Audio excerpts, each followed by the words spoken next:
जी, तो सितंबर 2024 CA foundation economics का paper देके आ चुके हैं हम। फाइनली पेपर खत्म हो चुके हैं हमारे। तो खैर अब तो अगले पेपर की प्रिपरेशन की कोई चिंता नहीं। तो जरा सॉल्यूशन अगर आप देखने में इंटरेस्टेड हैं, कुछ बच्चे होते हैं जो सॉल्यूशन देखने में इंटरेस्टेड नहीं होते, तो कोई बात नहीं जी, कोई परेशानी नहीं। आपने अपना कर्म कर दिया है, अब तो फल मिल ही जाएगा, जल्दी आईसीआई आपको प्रोवाइड कर ही देगा। लेकिन जो भी बच्चे अगर कोई आंसर देखने में इंटरेस्टेड होते हैं तो सिर्फ उन्हीं के लिए ये वीडियो बनाई जा रही है। तो आज आपके आंसर की की मैं प्रोवाइड कर रहा हूं। जो आज आपका पेपर हुआ है सितंबर 2024 इकोनॉमिक्स का पेपर, शुरुआत से लेके आखिरी तक के 100 क्वेश्चंस के आंसर मैं आपको यहां पर डिक्टेट कराने वाला हूं। और क्योंकि यहां पर ये एमसीक्यू क्वेश्चंस हैं, तो कुछ एमसीक्यू क्वेश्चन हैं जो थोड़े डिबेटेबल नेचर के रहे हैं, जिनके अंदर हम फाइनली कंक्लूड नहीं कर सकते बहुत ज्यादा कि आईसीआई के हिसाब से सजेस्टेड क्या सही आंसर माना जाएगा। एक से ज्यादा आंसर मेरे हिसाब से फिलहाल के लिए उसमें लग रहे हैं। तो फिलहाल के लिए जरा देखते हैं जी क्या है हमारे सारे आंसर। 1 to 100 सारी की सारी डिक्टेटेशन मैं करने वाला हूं। आओ जरा करें बातों की शुरुआत। तो जो सबसे पहला क्वेश्चन है उसका पॉइंट नंबर बी आंसर होना है, पॉइंट नंबर बी। इसके बाद में जो क्वेश्चन नंबर सेकंड है उसका सी पार्ट आंसर रहेगा आपका। ठीक है जी, सारे के सारे मैं क्वेश्चन आपको डिक्टेट करूंगा। ठीक है जी, फर्स्ट का आंसर बी है, सेकंड का आंसर सी होगा आपका, थर्ड का आंसर, थर्ड क्वेश्चन नंबर जो थर्ड था आपका नेशनल इनकम से रिलेटेड, तो उसका आंसर डी रहेगा आपका। क्वेश्चन नंबर थर्ड के बाद में क्वेश्चन नंबर फोर्थ का आंसर बी रहेगा, central statistical organisation, question number fourth का आंसर। इसके अलावा question number fifth onwards, question number fifth का आंसर ए रहेगा, क्वेश्चन नंबर फिफ्थ का answer A, cyclical business. Question number six थोड़ा सा डिबेटेबल क्वेश्चन है कि वेपन और आर्म्स का प्रोडक्शन कब बढ़ाया जाएगा। मेरे हिसाब से आपका आंसर सी होना चाहिए जब वॉर चलता है। वैसे तो वेपन का प्रोडक्शन ऑब्वियसली वॉर से पहले भी बाद में भी, लेकिन वॉर के दौरान ज्यादा प्रोडक्शन बढ़ाया जाने की कोशिश रहती है किसी भी कंट्री की, तो मेरे हिसाब से आंसर सी होना चाहिए। इसके अलावा क्वेश्चन नंबर 7 का आंसर बी होगा, लेबर मार्केट। क्वेश्चन नंबर 8 का आंसर भी बी होगा, लेमन्स प्रॉब्लम। इसके अलावा आगे मेरे बाबू मेरे गुलगुलो, क्वेश्चन नंबर 9, क्वेश्चन नंबर 9 का आंसर सी और 10th का आंसर बी रहेगा, डिप्रेशन की स्टेज में आ चुकी होगी इकोनॉमी। इसके अलावा question number 11 onwards, question number 11 का आंसर बी रहेगा आपका, 11 का आंसर बी रहेगा। क्वेश्चन नंबर जो 12 है उसका आंसर रहेगा मेरे बाबू मई 2022 वर्डिक्ट, क्वेश्चन नंबर 12 का आंसर। क्वेश्चन नंबर 12 के बाद क्वेश्चन नंबर 13, जहां जिम्मेदारी होती है मिनिस्ट्री ऑफ फाइनेंस के ऊपर सारे एक्सटर्नल डेट को निभाने की। क्वेश्चन नंबर 13 तक की हमारी बात हो चुकी है। और देखो मैं डिस्क्रिप्शन यहां पर नहीं दे रहा हूं, तो अगर किसी भी चीज की आपको डिस्क्रिप्शन चाहिए होगी, हाँ जी सर जी कैसे इसका आंसर आया है, कैसे सोल्व आपने किया है, तो कमेंट सेक्शन में आप क्वेश्चन नंबर मेंशन कर दीजिए कि हाँ भाई इसका सॉल्यूशन आप मुझे बता दीजिए, तो मैं फिर आपको बता दूंगा कि कैसे आपका वो सॉल्यूशन बना हुआ है। तो क्वेश्चन नंबर 14 की बात करता हूं, 14 का आंसर डी बनेगा आपका। क्वेश्चन नंबर 15 का आंसर सी रहेगा आपका, 268 आर्टिकल नंबर। इसके अलावा क्वेश्चन नंबर 16 गवर्नमेंट बजट से क्वेश्चन था, क्वेश्चन नंबर 16 जिसका आंसर रहेगा B. And the next question का answer consolidated fund of India में ही पैसा ट्रांसफर किया जाता है। क्वेश्चन नंबर 18 थोड़ा सा डिबेटेबल क्वेश्चन है, बी भी सही आंसर है मेरे हिसाब से, सी भी सही आंसर है। अगर इन्फ्लेशन है तो आप गवर्नमेंट स्पेंडिंग भी कम कर सकते हो और साथ ही साथ टैक्सेशन रेट को बढ़ा भी सकते हो। हालांकि मेरी तरफ से आंसर नंबर सी ज्यादा प्रेफरेबल है, बाकी बी और सी दोनों ही अपनी जगह सही आंसर है क्वेश्चन नंबर 18 के अंदर। देन इसके बाद में क्वेश्चन नंबर 19 मेरे बाबू, क्वेश्चन नंबर 19 के अंदर भी थोड़ी सी बातें हैं, कुछ ए और बी दोनों अपनी जगह सही आंसर है, लेकिन जो बी है वो कंपैरेटिवली ज्यादा वास्ट बातें कर रहा है और उसमें कोई गलत बातें नहीं है। फिस्कल पॉलिसी में चारों कंपोनेंट बन सकते हैं, कवर आकर किए जा सकते हैं। तो क्वेश्चन नंबर 19 के अंदर बी ज्यादा एप्रोप्रिएट आंसर रहेगा आपका। क्वेश्चन नंबर 20 का आंसर ए होगा, ए। क्वेश्चन नंबर 21 की बात करूं तो इसका आंसर डी रहने वाला है। ठीक है जी, इजीली जो कि है रिप्रोड्यूसिबल ऐसे करके कुछ बातें लिखी हुई हैं, तो ये कोई फंक्शन ऑफ मनी नहीं होता।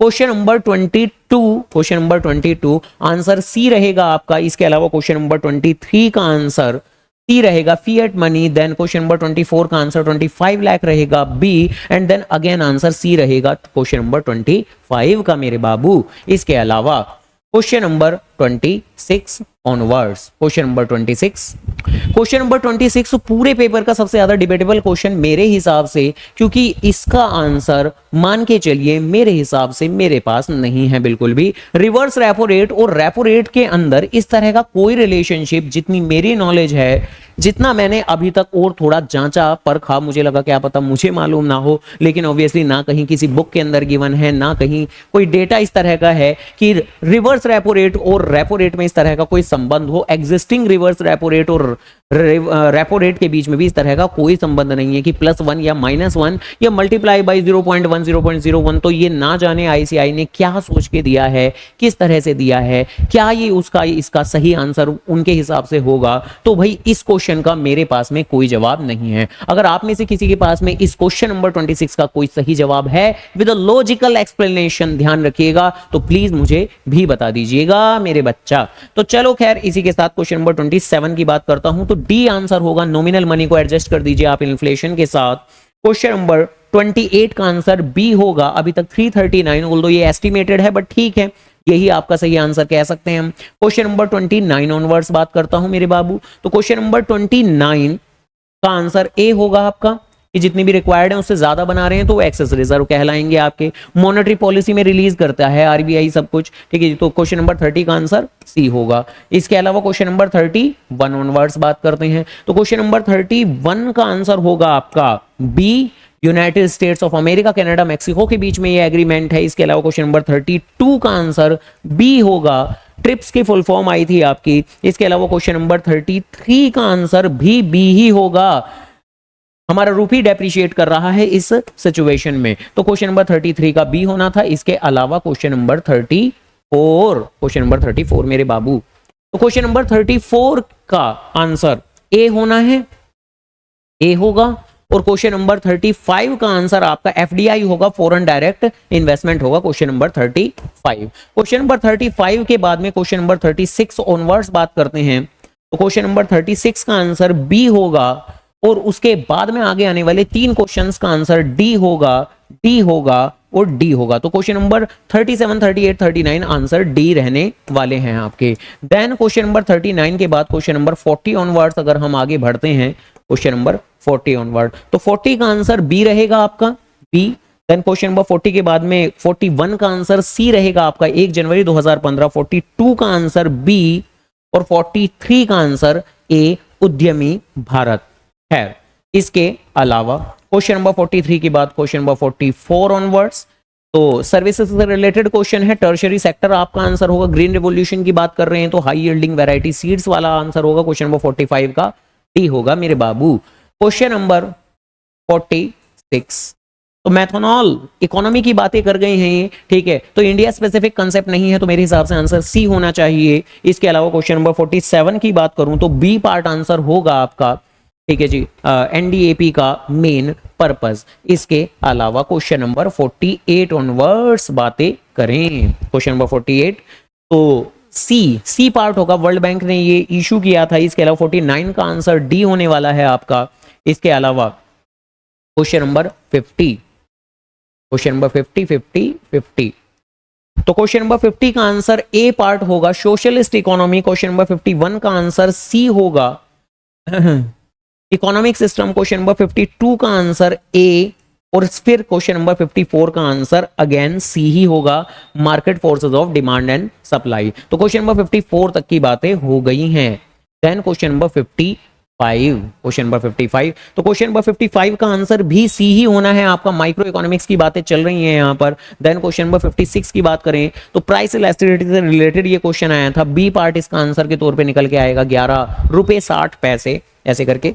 देन क्वेश्चन नंबर 57 की बात करते हैं, 57 तो जहां पर कुछ इफेक्ट से रिलेटेड बातें हैं, ऑल्दो ये भी थोड़ा सा स्लाइटली डिबेटेबल क्वेश्चन है, लेकिन वेबलन इफेक्ट मेरे हिसाब से इसका आंसर होना चाहिए। 58 में कोई परेशानी नहीं है, definitely luxurious goods D part answer होगा आपका। क्वेश्चन नंबर 59 का आंसर बी होगा, प्लस के 1 होगा, माइनस के 1 नहीं होगा, नहीं होगा। इसी के साथ क्वेश्चन नंबर 60 ऑनवर्ड बढ़ जाते हैं आगे मेरे बाबू। तो क्वेश्चन नंबर 60 का आंसर सी होने वाला है, ठीक है जी। इसके अलावा क्वेश्चन नंबर 60 के अलावा क्वेश्चन नंबर 61 की बात करूं तो इसका भी आंसर सी ही होगा। सी मतलब प्लस के प्लस 1.5 होगा। अरे मेरे बाबू का हो गया तुझको, तो सी होगा यानी कि प्लस के 1.5 क्वेश्चन नंबर 61 का आंसर। इसके अलावा 62 ऑनवर्ड्स बात करता हूं तो क्वेश्चन नंबर 62,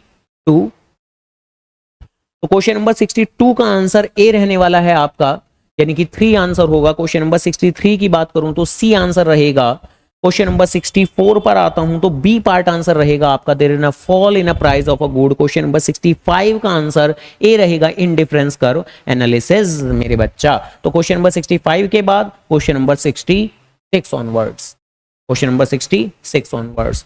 तो क्वेश्चन नंबर 66 का आंसर बी रहेगा और 67 का आंसर भी बी ही रहने वाला है। इसके अलावा क्वेश्चन नंबर 68 और 69 इसी ही पेज नंबर पर इसके स्टडी बेस्ड क्वेश्चन कह सकते हैं हम इसे, छोटा सा, तो इसका आंसर सी रहेगा 30 और इसका भी आंसर 30, लेकिन बी ऑप्शन रहेगा हमारा। खैर, तो क्वेश्चन नंबर 69 ऑनवर्ड्स हो चुकी हैं बातें। अब आगे देखते हैं क्वेश्चन नंबर 70। तो क्वेश्चन नंबर 70 का आंसर सी, देन अगले दो आंसर ए रहेंगे। 71 का आंसर भी ए है और 72 का आंसर भी ए रहेगा मेरे बच्चा। इसके अलावा क्वेश्चन नंबर 73 और 74 दो की बात करते हैं तो 73 और 74 दोनों का ही आंसर बी पार्ट रहेगा।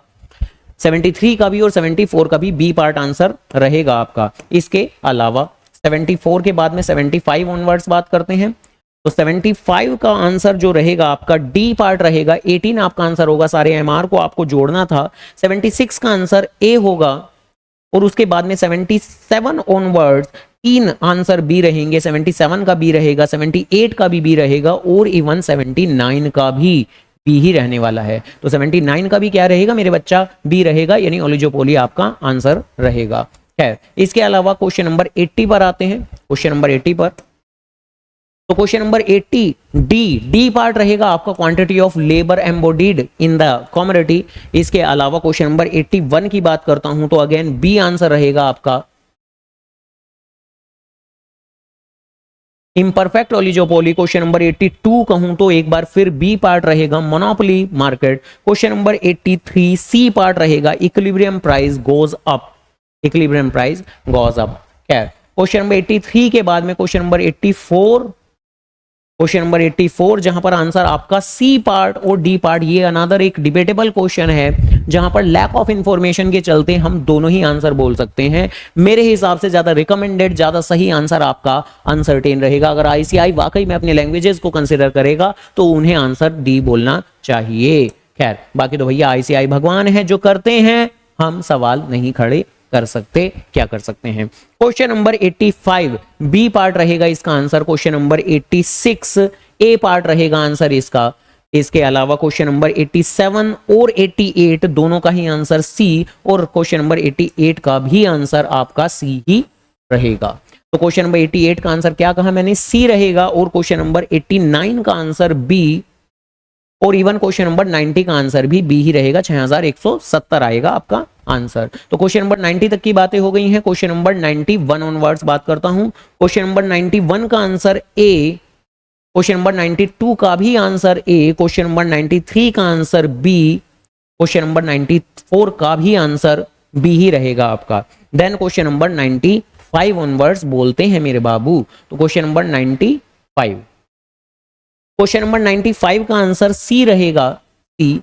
क्वेश्चन नंबर 95 के बाद 96 का आंसर बी रहेगा, value added method. Question number 97 में बोले तो आंसर सी रहने वाला है, C plus I plus D, consumption investment government spending. Then 98 99 100 last 3 question जहां मेरा answer C effective demand, C production distribution disposition और सबसे आखिरी answer issue of a transfer payment. तो चलिए खैर, इस तरीके से मैंने सारे ही आंसर आपको डिक्टेट कर दिए हैं। अब ऑब्वियस सी बात है कि आपको काफी हद तक आइडिया लग गया होगा कि आपने जितने भी आंसर से लगाए हैं वो कितने सही हैं, कितनी हद तक सही हैं और कितने नहीं। ये सिर्फ और सिर्फ सेटिस्फैक्शन के लिए, उन बच्चों के लिए जो पेपर देने के बाद में थोड़े एंग्जियस रहते हैं, थोड़ा एंग्जाइटी लेवल उनका बढ़ा रहता है कि हाँ हमारा कैसा पेपर हुआ कैसा नहीं, तो उन लोगों के लिए ये वीडियो डाली है। अगर आपके मैक्सिमम क्वेश्चन गलत भी हैं तब भी बहुत ज्यादा निराश ना हो, अगर बहुत ज्यादा गलत हैं तो प्लीज अभी से ही बहुत थोड़ी थोड़ी सी पढ़ाई शुरू कर दीजिए, क्योंकि रिजल्ट का इंतजार करना फिर बेमतलब है। तो अगर बहुत बेकार पेपर हुआ है, अगर मैक्सिमम क्वेश्चन जो डिक्टेट किए गए हैं अगर आपके गलत ही हुए हैं, तो ऑब्वियसली कोई फायदा नहीं है रिजल्ट तक के इंतजार का। लेकिन अगर थोड़े बहुत क्वेश्चन गलत हुए हैं तो ऑब्वियसली कर सकते हो आप इंतजार, थोड़ी थोड़ी पढ़ाई भी कर सकते हो, कैरी ऑन। ज्यादा क्वेश्चन सही हुए हैं तो बहुत अच्छी बात है, कॉन्ग्रेचुलेशन, मैनी कॉन्ग्रेचुलेशन, बधाई हो आपको। तो चलिए खैर कोई बात नहीं, फिलहाल के लिए हमारी बात खत्म होती है। अगर किसी भी क्वेश्चन के अंदर कोई दिक्कत परेशानी कंफ्यूजन आती है, आपको अपने आंसर पर शक है, आपको लगता है कि भाई कुछ और होना चाहिए आंसर, या आपको किसी आंसर की डिटेल एक्सप्लेनेशन चाहिए कि ये कैसे आया है, क्यों आया है, तो आप कमेंट सेक्शन में मेंशन जरूर कर सकते हैं। Okay done, tata bye bye, take care.